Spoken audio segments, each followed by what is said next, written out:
야, 잠이 오냐? 어? 잠이 와? 시발년아, 잠이 오냐고. 어? 영화 친구 김시사. 오빠 진짜 너 진짜 사랑해. 오빠 변하지 않아 진짜. 사랑을 고백하던 남자는 본 모습을 들키고 야 이 새끼야 너 인생 그렇게 살지 마. 사랑을 가지고 장난치다가 급기야 힘으로 여성을 제압한 그놈은 몽키 스패너를 든 마동석에게 손모가지가 날아갈 판입니다. 보통 사람들은 모르는 세상, 그 세상엔 사랑도 돈도 힘도 자신을 지켜주진 못하죠. 지금 소개할 세상을 여러분들은 모르시는 게 좋습니다. 아니 맨날 말만 하지 말고 당장 갚으라고 이 시발년아. 이 친구는 어쩌다가 마동석 형에게 손모가지를 내어주게 된 걸까요? 어둠의 세계로 이제 들어가 봅니다.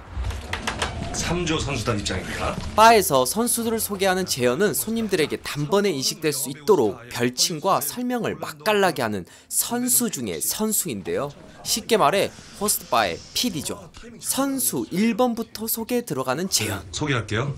자, 웃긴 놈을 원하면 1번, 2번은 이게 커요. 3번은 우리 영화배우 스타일, 헐리우드 스타일 올란도 블룸.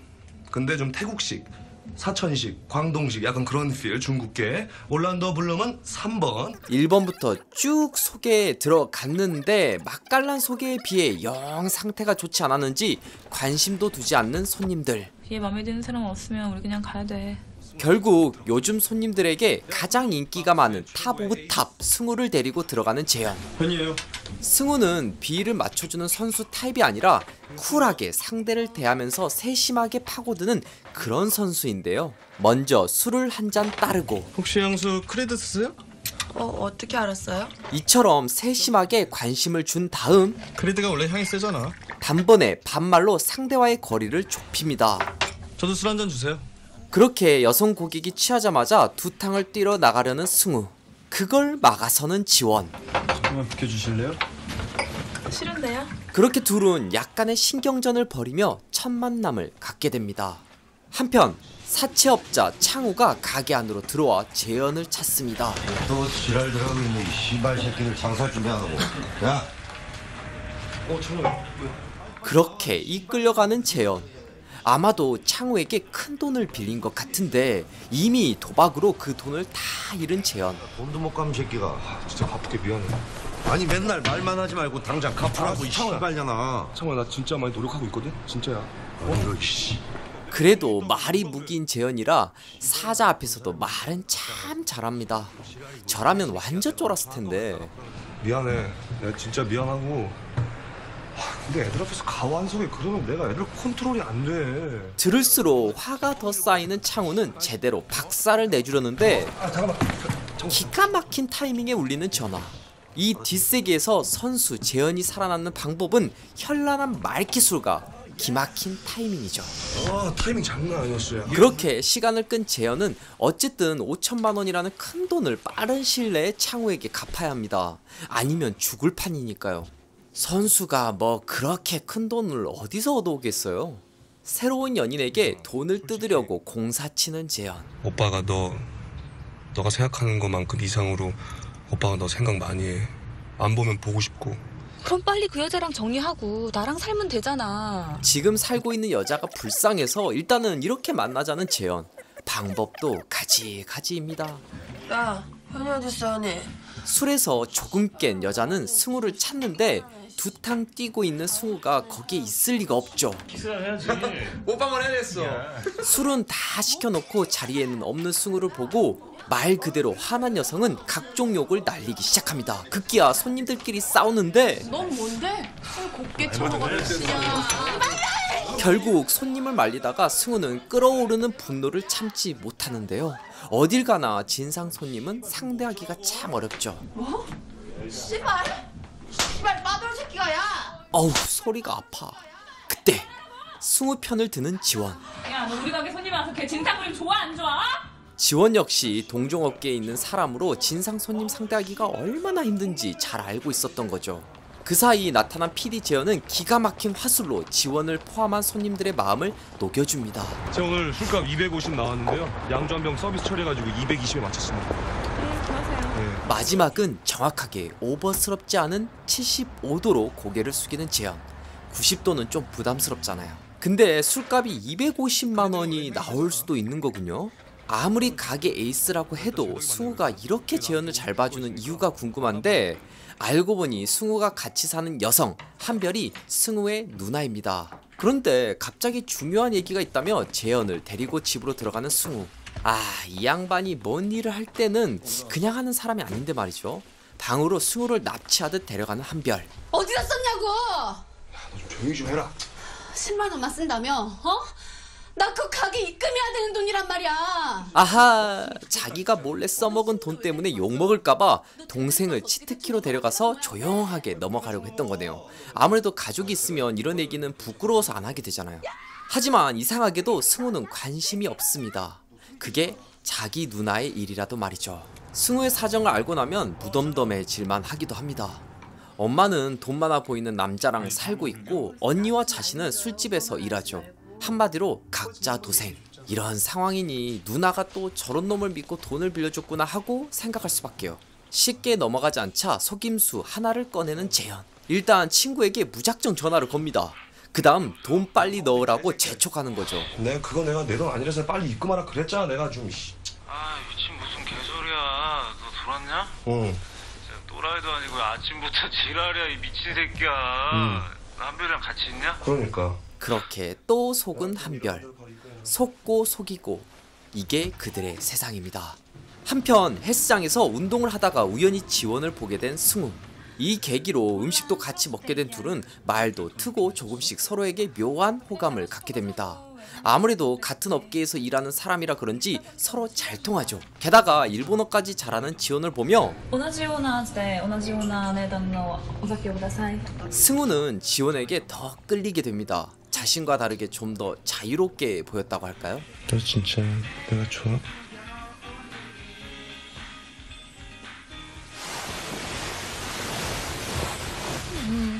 이제 우리의 카사노바 재현은 뭐 하나 봐볼까요? 오늘도 돈이 어디서 난 건지 게임을 돌리며 한 방을 노리는 재현. 그때 저승사자처럼 다가온 사채업자 창우. 저승으로 끌고 갑니다. 거칠게 경고하는 창우 앞에서 갑자기 소변을 누려는 재현. 와, 이걸 이렇게 넘어가려고 한다고?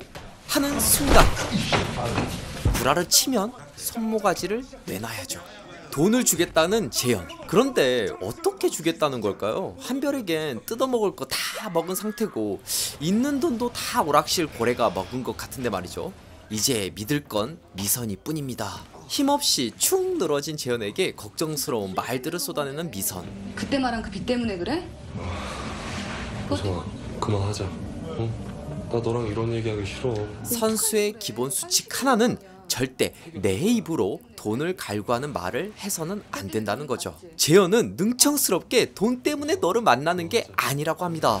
미선아, 오빠는 너랑 좋은 얘기만 하고 싶어.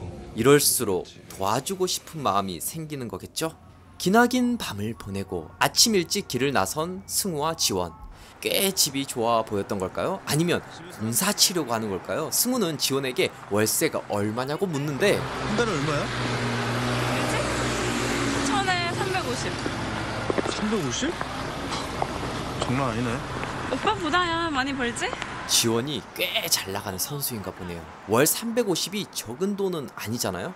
게다가 일한 지 이제야 3달이 된 승우는 이 판에서 오랫동안 일한 지원에겐 애였죠. 업계 선배로 이런저런 조언을 하는 지원에게 승우는 자신은 출신이 좀 다르다는 얘기를 합니다.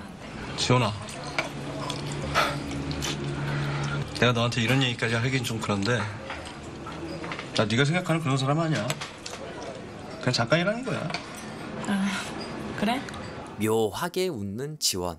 지원은 지금 무슨 생각을 하고 있는 걸까요? 남녀 사이의 일이란 어떻게 흘러갈진 신도 모르죠. 지원과 사귀는 거에 대해 업계 대선배 재현에게 물어보는데 형이 생각해도 아닌 거 같지? 그럼 또라이도 아니고. 어? 너 이쪽애들 안 맞는다며. 누가 언제 걔랑 만난대? 그냥 물어보는 거야. 야, 너 개일 나가서 딴 놈들하고 술 처마시고 밖에서 만나고 그러는 거 너 견딜 수 있을 것 같아? 선수끼리 만나면 믿음이 유지될 리가 없죠. 오늘은 말이야, 응? 쉬운 남자 컨셉으로 가자. 너 너무 비싸게 굴지 마. 어? 나는 가벼운 남자라는 것을 계속 각인시켜주라고. 어쨌든 출장 업무에 나선 재현과 승우. 그렇게 분위기 좋은 호텔에서 2대2 술 게임을 하며 분위기를 고조시키는데 바람핀 남친 때문에 속상한 여성은 그에게 주려고 한 선물들을 재현과 승우에게 줘버립니다. 그렇게 분위기가 참 좋았는데 오빠. 전화 한 통에 바람핀 남자친구를 만나러 가는 여성. 그리고 쫓기듯 호텔에서 나오는 재현과 승우. 재현은 공짜로 비싼 옷을 받았다며 좋아하지만 승우는 그 옷을 바라보며 재현을 비웃습니다. 승우는 대가가 적어서 짜증이 난 걸까요? 아니면 웃음을 팔고 받은 옷에 자신에게 화가 난 걸까요? 씨발 내가 뭐라 그랬는데. 씨발? 참. 그만하자. 그만. 형이 미안하다. 어? 그때 한 남자가 지원을 집까지 데려다 주는데 승우의 간섭이 보통이 아닙니다. 이게 사랑이라면 승우는 지원을 분명 좋아하고 있는 것 같은데 결국 돈을 빌려 달라는 지원. 넘어간 승우. 그러니까 공사지. 지현이는 계속 싫다고 그랬다니까. 야, 그럼 공사 칠 때 공사 친다고 얘기하고 치니? 원래 1, 2천까지는 어떻게든 구라쳐서 뽑아 먹을 수가 있어. 근데 3천 이상은 해주는 놈이 좋아야 해주게 되는 거야. 이게 공사 아니야? 찰진 팩트 폭행으로 승우에게 경고하는 재현. 듣고 보면 참 맞는 말입니다. 1000에서 2000만 원 정도는 뭐 그냥 해줄 수도 있지만 3000만 원부터는 좀 느낌이 다르다는 거죠. 그 돈을 해주는 사람은 확실히 호구가 될 가능성이 높아집니다. 경험 많은 재현은 좋은 아이디어 하나를 내놓는데 3천을 월 300씩 할부로 주면 안 되냐고. 오, 이런 방법이 있네요.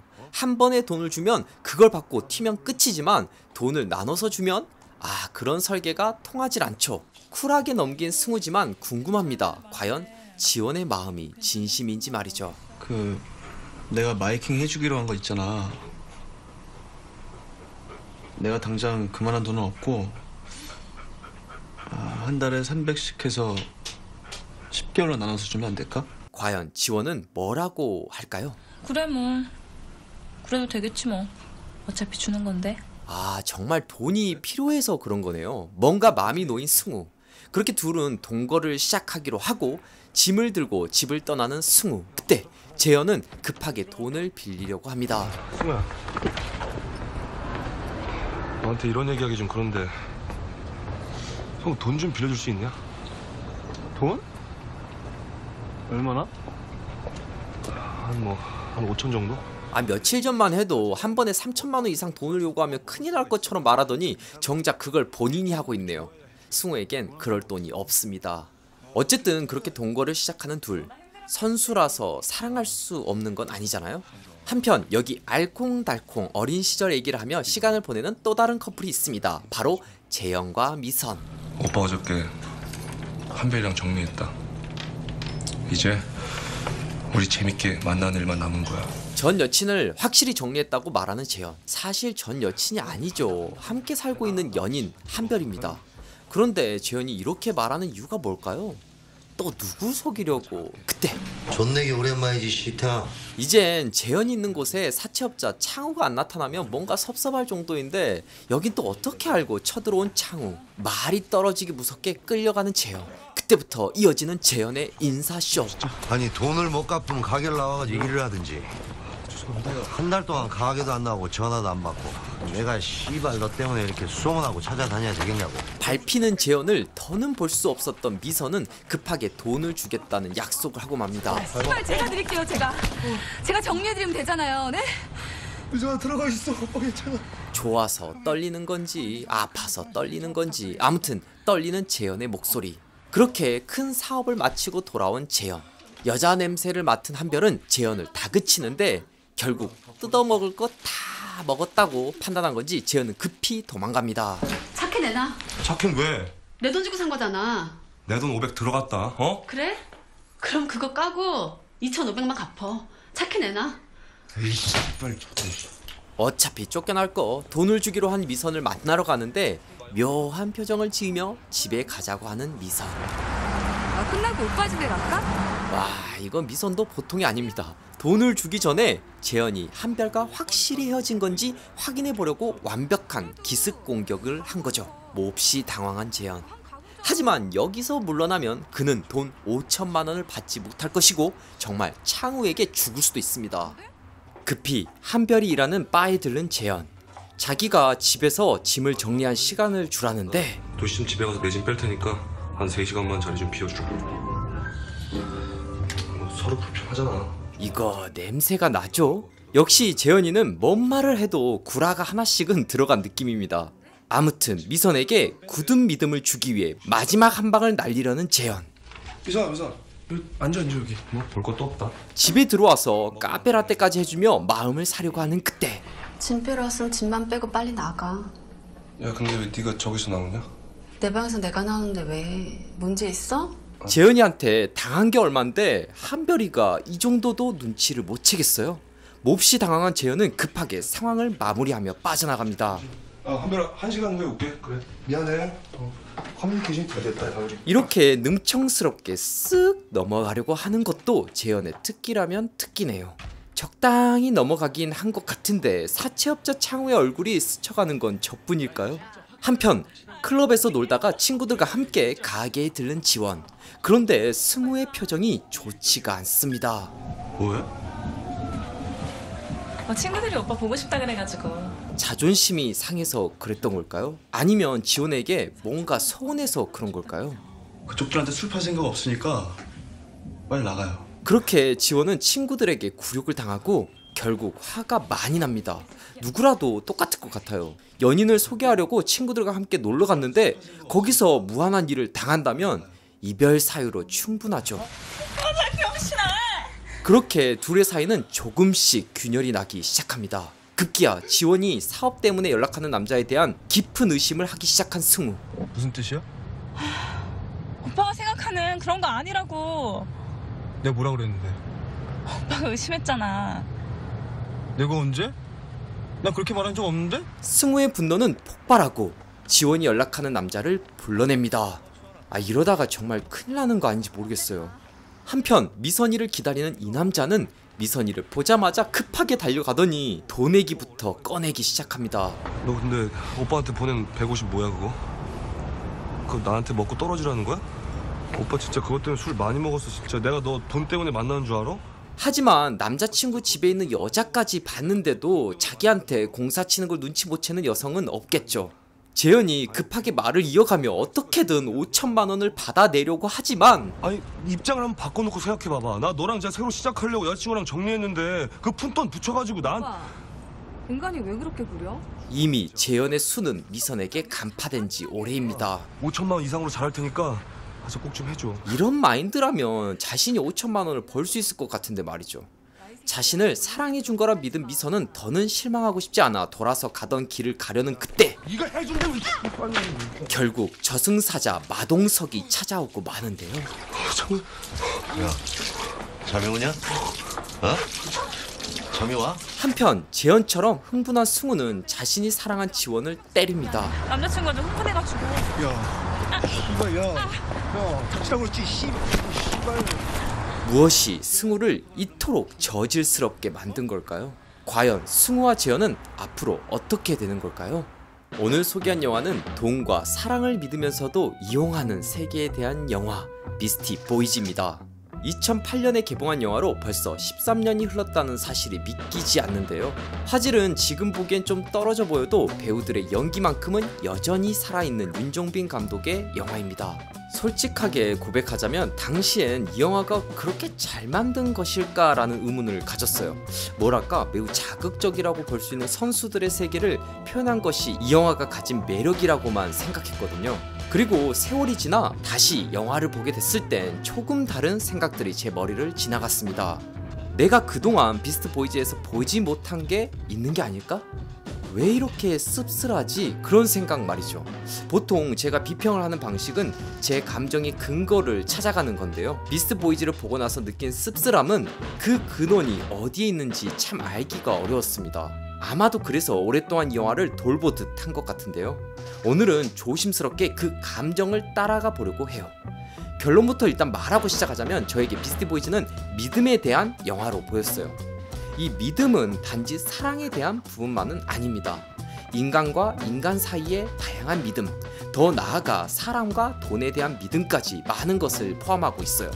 우리는 이 세상을 이 믿음이라는 매우 추상적인 감정으로 피 한 방울 섞이지 않음에도 친구가 될 수 있고, 연인끼리 사랑을 나누며 때론 부모와 자식 간이 되기도 합니다. 비스트 보이즈엔 이런 믿음에 근거한 다양한 관계들이 나와요. 일단 표면적으로 보이는 관계는 1번 승우와 지원의 사랑입니다. 둘은 각자 누군가의 믿음을 대가로 돈을 버는 직업을 가졌음에도 사랑이라는 믿음으로 동거를 하기 시작하죠. 하지만 여러분도 봤다시피 믿음의 크기만큼 역으로 불신으로 바뀌게 됩니다. 그 이유는 선수라는 승우의 직업도 그러하지만 그가 애초에 타고난 관계에서도 믿음은 존재하지 않았기 때문이죠. 두 번째 관계인 승우와 어머니 그리고 누나 한별은 각자 도생이 너무 잘 어울리는 관계입니다.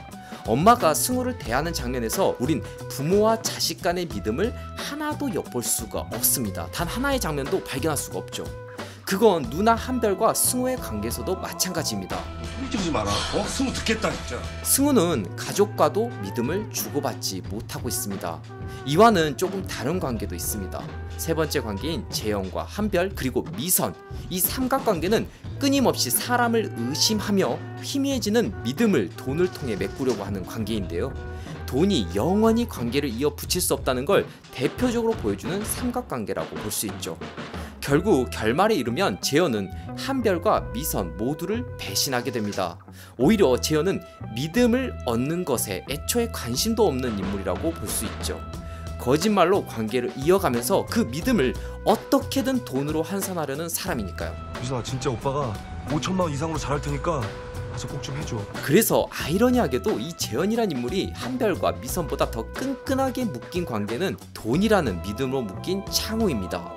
네 번째 관계, 재현과 창우 커플은 비스트 보이즈에 정말 없어서는 안 되는 독보적인 호흡을 보여주는 커플이죠. 앞서 설명하긴 했지만 재현이 두려워하는 건 돈이라는 믿음입니다. 창우 역시 그게 아니면 재현을 만날 이유가 없죠.